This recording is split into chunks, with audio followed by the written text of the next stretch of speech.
So this morning, right now it's 8 a.m. We're outside of a mini stop off the stretch of the highway. We're heading up to Ebisu for the Matsuri this weekend.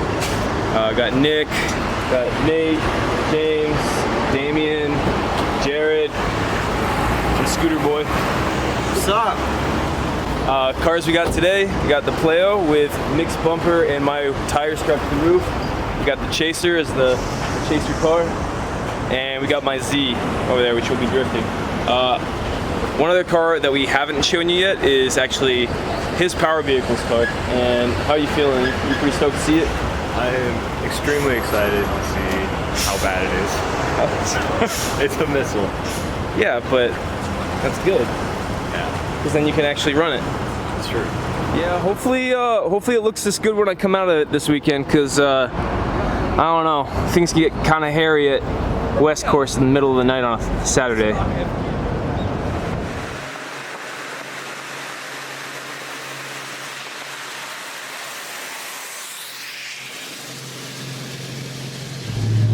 do you feel? I'm pretty excited. I've never drifted a Z before. I've had a S13. I drifted with a bunch of different configurations, but I'm pretty excited. This thing's pretty low torque. The body feels really tight. The steering's really tight. Everything feels great. So, yeah, I'm ready to send it. Looks like Ebisu Circuit to me. Yeah, baby, we're finally here. Oh man. Oh, There we are. Too long, dude. Too long. All right, Nick. Show us what you just spent $3,500 on. I spent it on a S13. Sideways, boys in the days. Sideways, boys in the days. Sideways, boys in the days. On the Sunday night, I might bring me some mail. Sideways, boys in the days. Sideways, boys in the days. Sideways, boys in the days. On the Sunday night, I might bring me some mail. Wow, baby, it's the people's champ. I'm something like a bowler. The candy paint dripping out for the old school Impala. I'm with that big bank Hank, that Poppy Joe and box. Trunk bump like chicken pox. Turn the bass up just a notch. You see them blades chopping. You see that trunk popping. Hoes that diss me in the club. The same hoes in the parking lot bopping. They see me in the Jag, acting bad with T. Ferris. Open mouth and showcase icing. You gon' see about 20 carats. I'm with the Goo 15900 in the Tahoe 124s. I'm the truth, I got they glow. I'm not this Swisher house. So we just got done working on the new S13, and 180, you gotta call it 180. People around here get upset. You call it what S13 in the States, people don't really care. it's true. 180. All right, we got done working on the 180, and bottom line is the thing's a real piece of shit. And we got abandoned. And yeah, our group kind of left us, and they went to go eat. So we kind of got stuck with everything and fixing the car. We got most of the front end together and kind of got it running. We didn't really get most of it on camera because we were kind of working, but yeah. It was getting dark. We only had a couple hours, so we were just plugging on it. And we kind of just went balls to the wall, took off the entire front end, wired in some headlights without any kind of schematic. It was fun and a little bit stressful, but bottom line is we got angle grinder for like $39, which is kind of crazy. It's not easy to find tools in Japan. old timey drill, because a real drill is gonna cost me $120. And then we got some cutoff wheels. I got some zip ties because no project is good without zip ties. We're about to get some paint, so Get it all in there. yeah. And then I also got seat belts and oil and a battery because that's what I need to get it to work a little bit. And then tomorrow we're gonna bring gas and fill the tank as much as we can and see if we can get it to rip. So Overall, this 180, everyone saw it, and I think everyone kind of like got discouraged a little bit because it was a little bit worse than we thought. The pictures really didn't tell the whole story. yeah. To me, I thought, it's a 180 that's been sitting. It's just another S chassis. They all, just put some oil in it, fire it up, it'll all be good. But the only thing that really got me was the fact that the rear end was all smashed in. Yeah, the back end was kind of just like, from the pictures you couldn't really tell how bad it was, but the actual back end is pretty smashed in. Yeah. So we're gonna try and fix it and see what we can do about it. But maybe a chain and a tree and a maybe a little bit of something. 30 we're not gonna show an hour pull. Yeah, we're not gonna show on camera. Maybe, but maybe I don't know. Unless we get permission from Power Vehicles, then we'll do it. But maybe we'll see. Yeah, we'll get back to you. Safety drive. All right, so we just threw gas in the car. We're gonna try to start it now.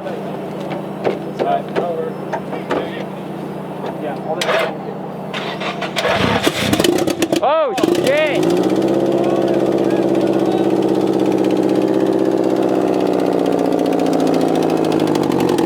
Ah, you fuck. Yeah, it's cold, bro. It's just real cold. You haven't started off. And so it turns out the header was cracked. So we got the header out, brought it down to the shop, and we're trying to put it back in right now. Got it re-welded. All this was bubblegum welded, still a little hot. And basically we just cleaned it up, ran a fat bead around it, as high temp as we could go. Had to go around some of the welds that were already there because we didn't have really anything to grind it down with. But we got it cleaned off, we got it welded all the way around. Should make full boost now. Send it in.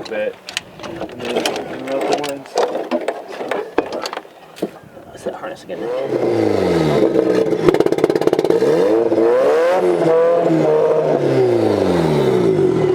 Like them plugs, my dude. It's like a vacuum leak, dude. I swear to God. That's not plugs. That shit's revving up all the way up high. When you get it up high, it sounds good. But when it's down low, it's really burbly. It doesn't. There's something that's not being metered, or the mass airflow sensor itself is bad.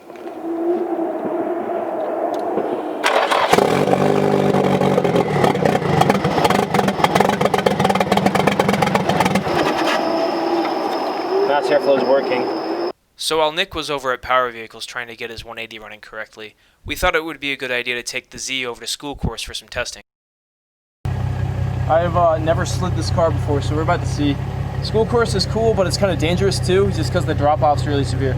I've actually seen someone drop off and lose a wheel before, so I'm gonna try to take it easy.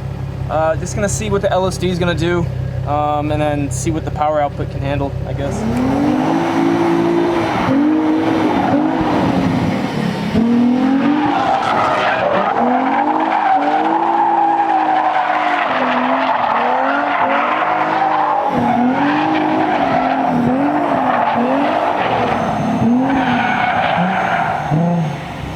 Pretty good. Low-end torque is it's amazing to have. I haven't really had a car with this much low-end torque before, so it feels pretty good. Just need to tighten up the suspension a little bit on the side to side. You kind of have to gas it through the transition, but a little bit of tightening up in the rear should help out with that quite a bit. A little bit different from what I'm used to drifting. I did have a GZ20 Soarer before, so I've had a heavy car. But not a heavy car with power, so it's a little interesting, but I'm loving it.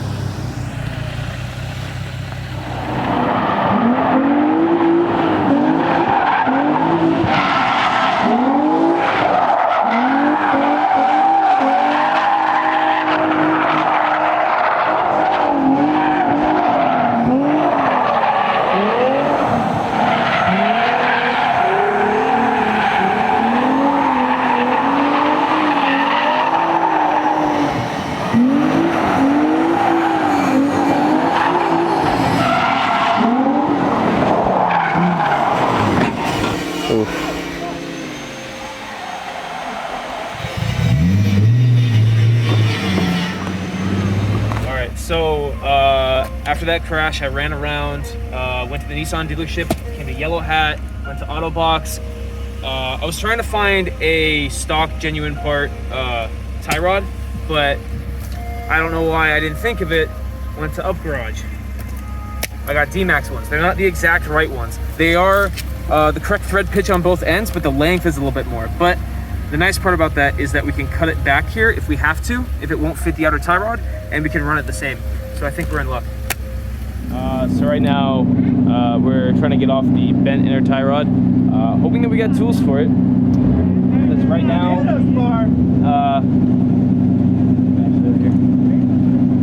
so the inner center part right here has to be taken out. I don't think that we have a wrench that big, maybe even that smooth or that thin.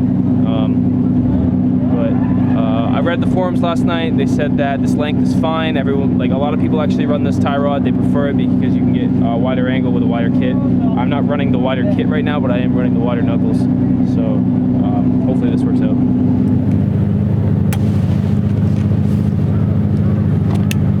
Nice.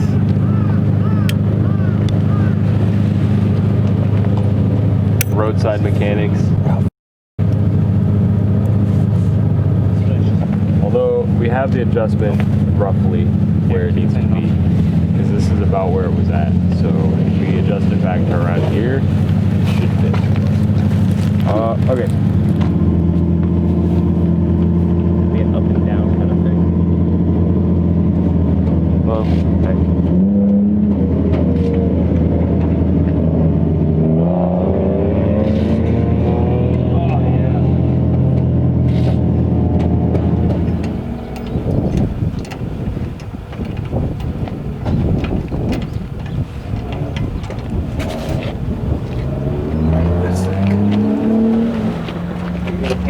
What do you think? Well, the adjustability was really razor thin. It's looking kind of straight right now. I guess we'll see. We're gonna have to take it out for a quick drive, see how. Make sure it doesn't pull to one side too hard. I say too hard because we can't get a real alignment. Maybe someone will be able to help us out with that later, though. Maybe I'll go down the hill, see if Up Garage can help me out with that. We're probably just gonna have to eyeball it for now, and then Yeah, absolutely. we'll align it once we get back. That's what we just did. We might string alignment, do like a tape measure alignment. That might help. All right, so today's the second day of Matsuri. Haven't really been able to drift today. Took the Z out to Minami last night. Took it around a few times.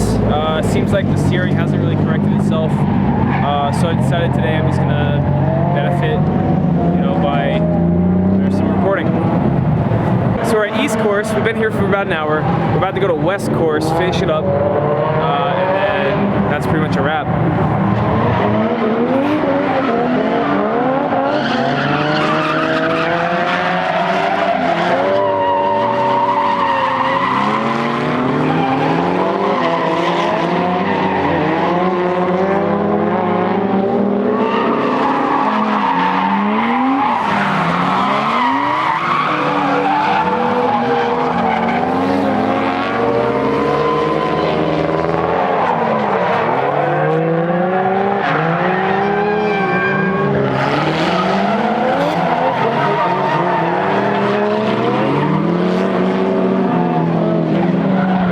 So Ebisu Matsuri is finally in the books. It's all over.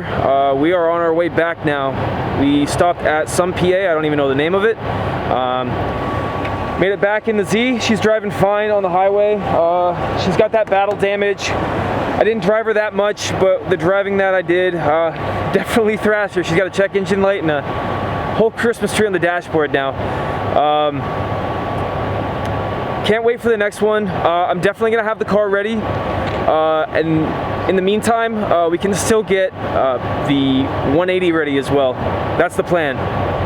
We'll be going up there probably with a steering rack, maybe a power steering pump. It lost power steering pretty early on once we were running it. Couldn't really do much, but I think that we should be able to get it sorted out. And also, yeah, that wheel bearing looked horrible on that. The bearing was pretty bad. I was able to just grab it on the ground. I don't know if we got video of it, but I was able to grab it and just shake it on the ground. I was able to move maybe like 3 inches. Kind of scary. That car needs some work. Definitely now that we've been able to see the car, we're going to be able to have a better idea of what needs to be done on it. We literally showed up to the track and that was the first time we saw the car. So yeah, we had no idea there was going to be no oil in it, no oil filter. The fuel pump was bad. We had to do a bunch of stuff to it. Power steering died halfway into drifting. It was a pretty big mess, but now that we've seen it, we're going to have a better idea for next time. Absolutely. So, sometimes you show up to an event and you crash the square away, but that's motorsport. at least we were able to drive home. So At least we were able to drive home. All right, guys. So that's it for us today. Thanks for watching. Please remember to like, subscribe, and hit the bell. To Rapid Style. We're here at the track. You might know us from the Daikon car. We're the Daikon guys now. That's all we That's are. all we are. We're not known for a nice FD or a nice GC8 or. We're just a bunch of Daikon boys at a track in the middle of nowhere, which is okay. That's okay. I'm happy with this life. You're so sweet. Let's rename this to Daikon Style. I'm starting a new group. It's called Daikon Style, all right? And it's gonna be fucking sick. All right, we're gonna fucking buy a bunch of 80 yen Daikons, all right? And then we're gonna strap them to the hoods of cars, and then we're just gonna go on YouTube and be like strapping Daikons to people's hoods for the walls and get like a million followers. No. You want anything to do with me? You don't want none of this. I don't know what you're talking about. We're Rapid Style, right? Daikon Style's a new thing. Don't fucking lie.